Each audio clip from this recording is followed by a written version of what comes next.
Good day to you. Running a little late simply because I was working on something. Thought I had more time. Glance at the clock. I go, whoa, it's 10 o'clock. So I had to hurry up and get here. So yeah, a little late than that. So this is David with you. And what we are here to talk about, as we always do, is ways that you can improve your health, wellness, and fitness. And I figured out I was doing that. And the best way to do that I found out, as long as my teaching, is to work on your body, your mind, and your spirit. It's what I call balancing the triad. And we're going to share ways that you can do that and fits into your own life. Now, I'm going to kind of continue the trend again, and the videos have been for the past week or so, the little topic. A lot of us, when it thinks of health, many times it only focuses in on physical health. But as I was taught, even when I worked myself, my body, my mind, and my spirit, when the training I went through the Institute of Transformational Nutrition, it's physical health, it's mental health, it's spiritual health. So you got all three elements in there. And the more I learned and the more I look back in my life, I realized all three of those components are vitally important. If you don't have one of them in there, you're not going to get the full benefits or as much benefit as you can. So with that, I want to kind of reference the idea of connections.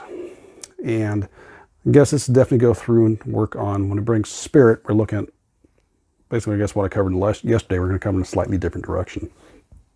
Excuse me, is that spirituality. We got personal spirituality, communal spirituality, and environmental spirituality. We're going to be focusing, again, still on communal spirituality. The reason this is coming up is that I've been talking about, I just had my uncle's memorial service 2 days ago. And afterwards talking about, and with my parents and family, I realize it's the topic for today is kind of connections, those connections we have with other people. I mentioned this yesterday about making sure you have your group around you and have your family support. Now, for me, it's mostly family. I don't have the connection with friends too much anymore. And which is even the topic here. You can go through and realize what connections you have. And sometimes what happens is we can drift apart.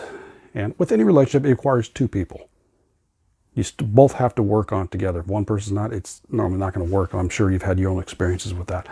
But the idea of a connection itself, I was thinking about, is with my uncle's memorial service, we got to see people that we met because of my uncle and different aspects of his family through there. And some of those people I mentioned before, we hadn't seen in probably 20 years. Some of them's been 10 years, sometimes it has been 20 years. But because of the gift of my uncle's life, we were able to see those people again. And that's one of the things we're talking about is, it's sad. You mourn the loss of them. But yet, if you choose to, you can see the benefit of the life they shared, what they're going to bring these people together, and kind of got me thinking more so about the connections you have.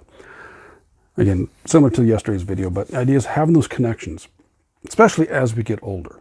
It's having those connections. It's having those people you can turn to, having those people you can reach out to, have those people you can hug and support. And again, I was thinking about this in reference with my uncle. But again, he drew all these people together. Some people were in Northern California, it was in the Sacramento area where he was at.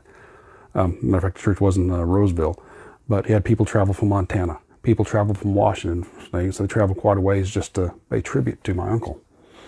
And it's ideas, I'm trying to figure out the word I'm looking for.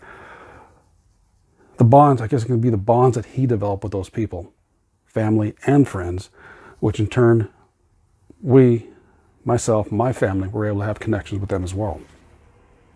And it just goes back to making sure you got that support group around you. Again, especially with today's Wednesday, so Christmas Eve is on Friday, and Christmas is on Saturday. I can't get my dates right here. But it's just making sure you have those connections for you, especially with the holidays here. Reach out to those people. Let them know you're thinking about them. Call them up or text them on Christmas Day, Christmas Eve. Let them know, wish them a Merry Christmas. And just have some of those connections. I know I got one of my second, third cousins like that, just found out her brother passed away, but didn't even know it. Passed away a month or so ago. Didn't have a strong connection. There wasn't that bond, which I understand things do happen. But with whatever connections you do have, you do support, are the ones you choose to create.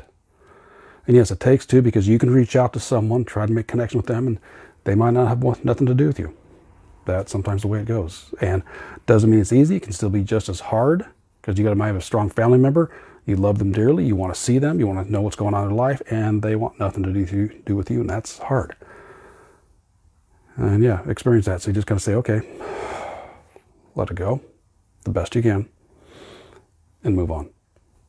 And realize what other connections do you have that you can keep reaching out to those people. Who can you connect with? Just a message on social media, a text message, say, hey, what's going on? It's maintain those connections. And I think especially at this time of year with Christmas, it's all the more important to have those. So, yeah, like I said, it's a thing that's been going on since I went to my uncle's health and different things and going through with his death a week and a half ago. And moral service, my thoughts are kind of going this way, but it does tie into our health and wellness because it's more than just physical health, and we can focus on that so much, but you got to realize the other aspects of it, your mental and spiritual, are vitally important as well, especially as we get older. You're going to need that support group as things start happening, different bonds, and you realize the connection is sometimes you get stronger as you get older as well. So I'm hoping all that made sense there. I know what I want. I know at least the topic I want to cover up here. It doesn't mean I always articulate it very well.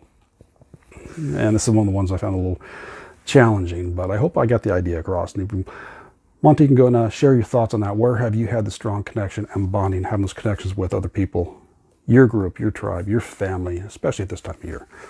So I will leave you with that, and I will talk to you tomorrow. So take care and balancing to you. Bye-bye.